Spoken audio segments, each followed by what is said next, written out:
Hello students, welcome to this video. आज के इस वीडियो में हम आगे स्टडी करने वाले हैं। पीछे के वीडियो में हमने फूड चेन और फूड वेब के बारे में स्टडी किया था। आज हम इसी के अंदर जानेंगे कि भाई जो फूड चेन है उसके अंदर हमने जाना था कि एनर्जी फ्लो होता है from lower trophic level to the higher trophic level. उसके अंदर अब हम जानेंगे और कि भाई जो एनर्जी लॉस हो रहा है जब एक ट्रॉपिक लेवल से दूसरे ट्रॉपिक लेवल के अंदर एनर्जी ट्रांसफ़र हो रही है, तो उस दौरान हमने जाना था कि 90% एनर्जी लॉस हो जाती है, सिर्फ 10% ही पास होती है। तो आगे देखिए, from the energy flow diagram figure 15.4। तो देखिए ये एक एनर्जी फ्लो डायग्राम 15.4।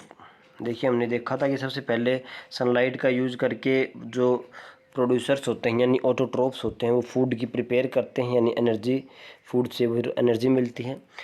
अब क्या होता है यहाँ पर मेनली प्रोड्यूसर्स क्या होते हैं, तो हम कहेंगे मेनली प्लांट्स होते हैं। अब जो इसको हम बोल देते हैं प्रोड्यूसर। ये जो पहला आप हर्बीवोरस इसको कह दे प्राइमरी कंज्यूमर। और ऐसे ही अगर हम बात करें तो ये है आपका फर्स्ट ट्रॉपिक लेवल, ये सेकंड ट्रॉपिक लेवल, ये थर्ड ट्रॉपिक लेवल, ये फोर्थ ट्रॉपिक लेवल। और ये है आपके प्रोड्यूसर, ये है आपके primary consumer, secondary consumer and tertiary consumer. तो जो याद रखिएगा आपने जाना भी है, प्राइमरी कंज्यूमर हमेशा हर्बीवोरस होते हैं। हर्बीवोरस कौन से हैं? जो प्लांट्स के ऊपर फीड करते हैं, जो प्लांट्स को फूड के रूप में यूज़ करते हैं। अब प्राइमरी कंज्यूमर के बाद सेकेंडरी कंज्यूमर आता है जिसके अंदर मेनली कार्निवोरस होते हैं। और लास्ट जो आपका ट्रॉपिक लेवल होता है उसको हम कहते हैं टॉप कार्निवोरस। वो मेनली टाइगर होते हैं या लॉयन होते हैं। तो ये हमने एनर्जी फ्लो डायग्राम देख चुके हैं जिसके अंदर हमने जाना था कि भाई हर एक ट्रॉपिक लेवल से जब अगले ट्रॉपिक लेवल के ऊपर एनर्जी पास हो रही है तो उस दौरान सिर्फ 10% एनर्जी पास होती है, 90% एनर्जी जो है वो लॉस हो जाती है। ये लॉ ऑफ एनर्जी है। जब एनर्जी एक फॉर्म से दूसरे फॉर्म में कन्वर्ट होती है तो पूरी कन्वर्ट नहीं होती है, एनर्जी लॉस होता है। ये आपने पढ़ा होगा। देखिए अगर हम स्टडी करें first the flow of energy is unidirectional. तो पहला जो पॉइंट है वो क्या है कि जो एनर्जी का फ्लो जो है वो यूनी डायरेक्शनल होता है, एक ही डायरेक्शन में फ्लो होगी। कैसे? वो हमेशा आपके प्रोड्यूसर से लेकर के टॉप कार्निवोरस यानी सनलाइट से स्टार्ट होगी तो ऐसे की तरफ जाएगी, ऊपर की तरफ ही जाएगी फूड चेन के अंदर। पहले ट्रॉपिक लेवल से तीसरे ट्रॉपिक लेवल यानी चौथे ट्रॉपिक लेवल तक ही यूज जाती है। यानी जो सनलाइट की एनर्जी है वो यहाँ तक पहुँच रही है। ऐसा नहीं होगा कि टॉप कार्निवोरस से वो एनर्जी वापस सनलाइट के अंदर नहीं हो सकता।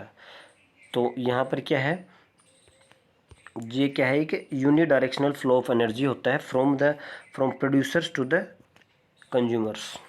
तो फूड चेन के अंदर पहला जो पॉइंट है वो क्या है, unidirectional flow of energy. अगला देखिए, the energy that is captured by the autotrophs does not revert back to the solar input. ये वही कह रहा है कि जो ऑटोट्रोप्स ने एनर्जी जो सनलाइट की एनर्जी को यूज करके अपना फूड बनाया है वो वापस से सूरज के पास नहीं पहुंच सकती। And the energy which passes to the herbivores does not come back to the autotrophs. और जो एनर्जी जो हर्बीवोरस के पास पहुंच चुकी है वो वापस ऑटोट्रोप्स के पास नहीं आ सकती है। As it moves progressively through the various tropic levels, there is no longer available to the previous। तो यही है कि भाई एक ट्रॉपिक लेवल से दूसरे के अंदर पास हो रही है तो ऐसा नहीं है कि दूसरे से पहले के अंदर वो वापस आ जाएगी। Secondly, the energy available at the each trophic level gets diminished progressively due to loss of energy at each level. तो ये दो पॉइंट आए हैं कि भाई पहला तो क्या है कि यूनिडायरेक्शनल होता है और जब एक ट्रॉपिक लेवल से दूसरे ट्रॉपिक लेवल के अंदर एनर्जी पास हो रही है तो वहाँ पर एनर्जी लॉस होती है। दो पॉइंट है अभी तक। आगे देखिए, another interesting aspect of food chain is how unknowingly some harmful chemicals enter our bodies through the food chain. देखिए ये थोड़ा अभी यहाँ पर बायो मैग्नीफिकेशन का कॉन्सेप्ट आ रहा है धीरे धीरे, तो इसको समझेंगे। ये क्या कह रहा है कि फूड चेन के थ्रू ही क्या होता है, अननोविंगली, हमें नहीं पता होता लेकिन फिर भी हमारी बॉडी के अंदर फूड के थ्रू ऐसे कुछ हार्मफुल केमिकल्स हमारी बॉडी के अंदर एंटर हो जाते हैं। You have read in class 9th how water gets polluted. तो हमने पिछली क्लास में पढ़ा होगा आपने वाटर पोल्यूशन का। तो उसमें आपने वाटर पोल्यूशन के अंदर क्या देखा था कि भाई जो इंडस्ट्रीज़ हैं उनका वेस्ट पानी के अंदर आ जाता है और वो पानी हम यूज करते हैं और उसी पानी को हम इरिगेशन के अंदर यूज करते हैं, सिंचाई करते हैं। तो वो अब मिट्टी के अंदर चला गया, वो मिट्टी से क्योंकि उस पानी के अंदर केमिकल है इंडस्ट्रियल वेस्ट का, तो वो मिट्टी के अंदर सोलिबलाइज हो गया। अब मिट्टी से वो जो पेड़ पौधे हैं उस पानी को लेते हैं जिसके अंदर मिनरल न्यूट्रिएंट मिक्स हो चुके हैं, और वो पेड़ पौधे उसको लेकर के वो जो केमिकल है पेड़ पौधों के अंदर चला गया, वो उसी से वो फ्रूट बनता है, सीड बनते हैं, और इसी को हम खाते हैं तो वो हमारे अंदर आ गया है। तो ये क्या है, जो केमिकल कहाँ से इंडस्ट्रियल वेस्ट से शुरू हुआ था और ह्यूमन बींग्स के बॉडी के अंदर आ चुका है, इसको हम कहते हैं बायोमैग्निफिकेशन। कि भाई मान लीजिए मैं आपको एक डायग्राम से करवाऊंगा, आगे देखिएगा। अभी थोड़ा इसी को पढ़ते हैं। One of the reasons is the use of several pesticides and other chemicals to protect our crops from disease and pest. तो ये सबसे बड़ा रीज़न है कि वे जो पेस्टिसाइड और केमिकल्स जो फर्टिलाइज़र यूज़ करते हैं, वो सबसे बड़ा रीज़न है कि हार्मफुल केमिकल्स हमारी बॉडी के अंदर अकुमुलेट हो जाते हैं। These chemicals are either washed down into the soil और इनटू द वाटर बॉडीज़। तो ये क्या होते हैं, ये जो केमिकल हैं ये या तो वापस मिट्टी के अंदर चले जाते हैं या पानी के अंदर चले जाते हैं।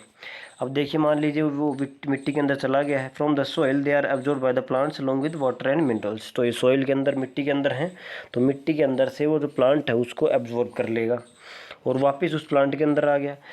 और अगर पानी के अंदर चला गया है तो पानी के अंदर जाने के बाद वो एक्वाटिक प्लांट्स के अंदर उसको ले लेगा। This is one of the ways in which they enter the food chain as the chemicals are not degradable. तो ये जो केमिकल हैं वो डिग्रेडेबल नहीं है। These gets accumulated progressively at each trophic level. तो ये क्या होता है, हर एक ट्रॉपिक लेवल के ऊपर अकुमुलेट होते जाते हैं। As human beings occupy the top level in any food chain, the maximum concentration of these chemicals get accumulated in our bodies. तो हर एक जो फूड चेन है उसके अंदर क्या होता है, मेनली टॉप लेवल के ऊपर ह्यूमन बींग्स होते हैं। मान लीजिए ये ह्यूमन बींग्स है, तीसरे ट्रॉपिक लेवल के ऊपर है, ये प्लांट है, पहला ट्रॉपिक लेवल है। अब प्लांट के अंदर कोई केमिकल पेस्टिसाइड है जो इसके अंदर है। अब प्लांट को खाया मान लीजिए किसी गोट ने, और गोट को मान लीजिए ह्यूमन खाएगा, तो क्या होगा, वो जो प्लांट का गोट ने बहुत ज़्यादा प्लांट खाया ना, तो बहुत ज़्यादा केमिकल इकट्ठा हो गया। अब वो सारा केमिकल गोट के अंदर है। अब गोट के को ह्यूमन बींग खाएगा। अब गोट को ह्यूमन बींग ऐसा तो है नहीं एक बार खा के रुक जाएगा, बार बार खाएगा, तो वो केमिकल ह्यूमन बींग्स के अंदर अकुमुलेट होता जाएगा और बहुत ज़्यादा मात्रा में हो जाएगा। तो यही कह रहा है कि हर एक जितना ज़्यादा ऊपर का ट्रॉपिक लेवल है वो उतना ही ज़्यादा उसके अंदर केमिकल अकुमुलेशन होता है। इसको हम कहते हैं, this phenomenon is known as biological magnification. Magnification मतलब बढ़ना, बढ़ोतरी, मैग्नीफाई होना, कई गुना बढ़ना।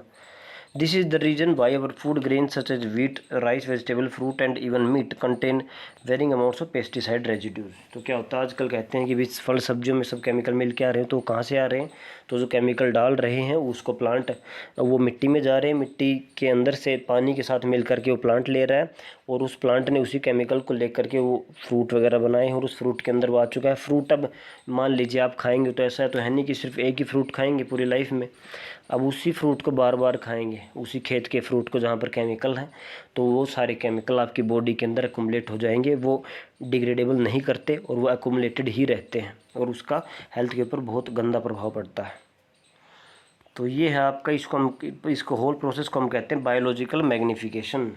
इसको समझने के लिए आप एक डीडीटी का एग्जांपल ले सकते हैं कि भाई कैसे डीडीटी जो है वो अकुमुलेट हो जाती है।